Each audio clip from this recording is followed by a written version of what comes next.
Hello friend, চলে এসেছি নতুন একটা ভিডিও নিতে। এই ভিডিওতে তোমাদের বাংলা এবং হিন্দি বেশ কয়েকটা সিনেমার আপডেট দেবো। তো প্রথমেই তোমাদের বলে রাখি যে খাদান সিনেমাটা থেকে কিছুক্ষণ আগে কিন্তু একটা মোশন পোস্টার আবার রিলিজ করেছে। সেটা হচ্ছে আমাদের রিদিকা পাল, সেই লতিকার ক্যারেক্টারটা করছে।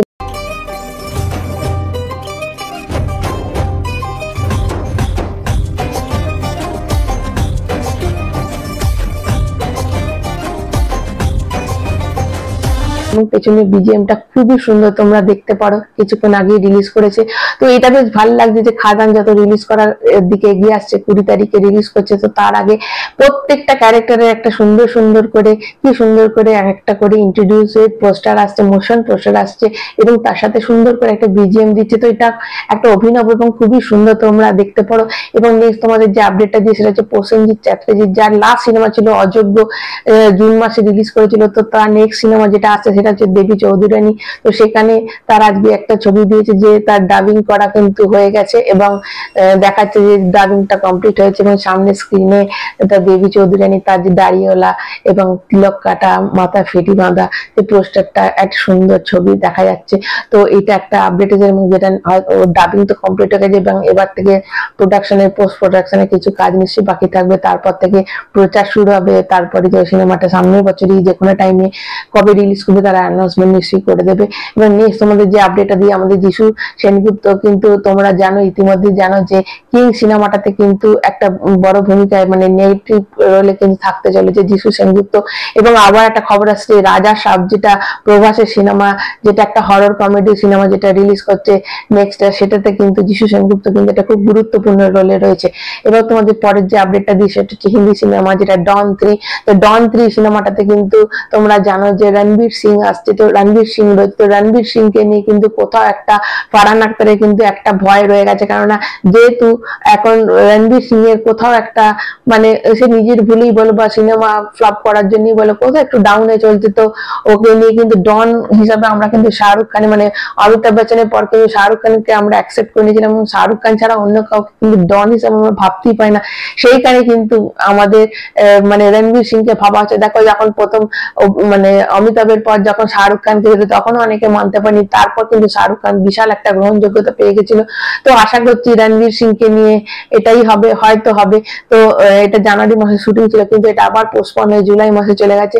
তো কোথাও একটা মনে হচ্ছে যে এত পেছনের ফলে কোথাও একটা যেন মনে হচ্ছে যে ডিরেক্টরেরও কোথাও একটা ভয় কাজ করছে যে ওকে নিয়ে সিনেমা করলে সিনেমাটা চলবে কিনা। এবং তোমাদের নেক্সট যে আপডেটটা দেবো সেটা হচ্ছে রাকেশ ওম প্রকাশ মায়ের একটা সিনেমা করার কথা ছিল, যেটা হচ্ছে কর্ণকে নিয়ে। তো এটা একটা ঐতিহাসিক সিনেমা, সেটা কিন্তু নেওয়ার কথা ছিল, মানে পৌরাণিক সিনেমা, যেটা নেওয়ার কথা ছিল আমাদের শৌরিয়াকে। কিন্তু শৌরিয়া কিন্তু এই লাস্ট যে সিনেমাটা, তোমরা জানো কাঙ্গুয়া সিনেমাটা কিন্তু তেমন চললো না, ফ্লপ করে গেছে। তো কোথাও একটা যেন সূর্যার মানে দরটা কমে গেছে, এবং ভাবছি যে সূর্যাকে নিয়ে সিনেমা করলে সিনেমাটা চলবে কিনা। যেহেতু এখন প্রভাসের জামানা, মানে প্রভাস এখন প্যান ইন্ডিয়া সুপারস্টার, কিন্তু প্রভাসকে নিয়ে তারা ভাবছে যে কর্ণের ক্যারেক্টার প্রভাস করবে, এই পৌরাণিক ক্যারেক্টার। তোমরা জানো যে কালকি 2-তে কিন্তু কর্ণের ক্যারেক্টারটা কিন্তু প্রভাসই করছে। তো এই একই ক্যারেক্টার, মানে কর্ণের ক্যারেক্টারটা আবার কি ওম প্রকাশ মায়ের সাথে কি করবে, সেটা কোথাও একটা ডাউট কিন্তু চলছে যে মানে দুটো সিনেমা করবে কিনা।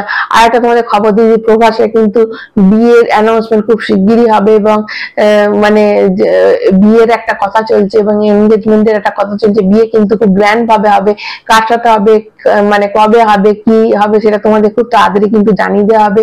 এবং তোমাদের নেক্সট যে আপডেটটা দেবো সেটা হচ্ছে যে পুষ্পা 2 এর কিন্তু শুটিং অলমোস্ট শেষ হয়ে গেছে। এবং গতকাল কিন্তু আল্লু অর্জুন, সে মানে 26 তারিখ ছিল গতকাল, তো 26 তারিখ একটা পোস্ট দিয়ে কিন্তু আল্লু অর্জুন ডিক্লেয়ার করে দিয়েছে যে একদম পুরো প্যাক আপ হয়ে গেছে, শুটিং একদম শেষ হয়ে গেল। কালকে ফাইনাল শুট ছিল। যেমন পুষ্পা 1-এ কিন্তু বিয়ে দেখি শেষ হয়েছিল, এখানেও কিন্তু একটা জবরদস্ত সিকোয়েন্স দিয়ে কিন্তু শেষ হচ্ছে। সেটা অবশ্যই হলে গিয়ে তোমরা দেখতে পাবে। এবার কিন্তু আজই কিন্তু কোচিতে একটা ইভেন্ট আছে, যেটার কিন্তু প্রিমিয়ার কিন্তু দিয়ে দেওয়া হয়েছে, বিকাল 5টা থেকে হবে, অবশ্যই চোখ রাখবে।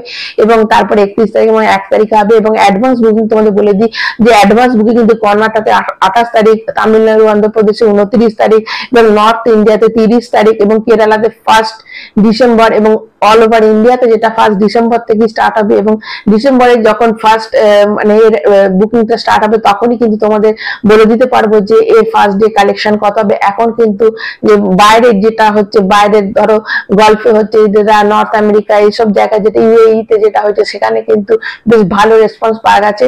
তো এবার দেখা যাক যে আমাদের ইন্ডিয়াতে হওয়ার পর ওভারঅল তাহলে তোমাদের বলা যাবে যে ফার্স্ট ডে কালেকশন কত। যে এখন অব্দি কিন্তু RRR ট্রিপল আর যেটা ফার্স্ট ডে কালেকশন 133 কোটি ছিল এবং যদি ওয়ার্ল্ড ওয়াইড ধরো তাহলে 224 কিন্তু গ্রস ছিল। তো সেটাকে বিট করতে পারি কিনা সেটা এখন দেখার। তো RRR এবং অ্যানিমাল কিন্তু একটা ফিল্ম ছিল, কিন্তু সেটা তা সত্ত্বেও কিন্তু বিশাল ব্যবসা করেছিল এবং ওটাও কিন্তু প্রায় 3 ঘন্টা 22 মিনিটেরই সিনেমা ছিল এবং RRRও কিন্তু 3 আওয়ার্স প্লাস ছিল। তো এই দুটো সিনেমা কিন্তু বিশাল হিট করেছিল। তো এবার দেখা যাক এই পুষ্পা 2 কিন্তু নিয়ে হাইপ কিন্তু প্রচুর আছে। অবশ্যই এই সিনেমাটা 3 ঘন্টা 21 মিনিটের সিনেমা, অবশ্যই কিন্তু এই দুটোর মতো এটাও কিন্তু একটা বিশাল হিট করবে, সেটা আমরা আশা করছি। নেক্সট তোমাদের যে আপডেটটা দেবো সেটা হচ্ছে রাজকুমার হিরানি কিন্তু ভিকি কৌশল কিনে একটা সিনেমা করছে, যেটা তোমার লাভ অ্যান্ড ওয়ার এবং মহা অবতার করার পর ভিকি কৌশল কিন্তু রাজকুমার হিরানি সিনেমাতে মানে সিনেমাটাতে কাজ করা শুরু করবে। তোমরা জানো যে ডাঙ্কি এবং সঞ্জু বলে সিনেমাটাতে কিন্তু অলরেডি কিন্তু যেটা রাজকুমার হিরানি সিনেমা সেটাতে কিন্তু ভিকি কৌশল কাজ করেছিল, কিন্তু ডাঙ্কিতে এবং বিশেষ করে সঞ্জিত দারুণ অভিনয় করেছিল। যদিও ডাঙ্কি সিনেমাটা সেরকম করে সিনেমার সাফল্য পায়নি বক্স অফিসে, তো সেই জন্য রাজকুমার হিরানি কিন্তু এটা একটা কামব্যাক সিনেমা হতে চলেছে যদি এই সিনেমাটা হিট করে যায়। এবং ভিকি কৌশল কিন্তু এখন প্রচন্ড মানে খুব চুজ হয়ে গেছে, স্ক্রিপ্ট বলো এবং ডিরেক্টর বলো খুব গুছিয়ে মানে সুন্দর বেছে বেছে কিন্তু ডিরেক্টরকে চুজ করছে এবং গল্প চুজ করছে। দেখো ছাবা আসছে নেক্সট ইয়ার ফেব্রুয়ারিতে, তারপর কিন্তু লাভ অ্যান্ড ওয়ার আসছে যেটা সঞ্জয় লীলা বানসারি, তারপর কিন্তু আমাদের মহাবতার যে সিনেমাটা ওটাও আসছে। তো এরপর কিন্তু রাজকুমার হিরানির সিনেমা আসবে। তো এটা একটা বিশাল মানে এটা যদি হিট করে তাহলে রাজকুমার হিরানির যেমন কামব্যাক হবে, ভিকি কৌশল কিন্তু বিশাল নাম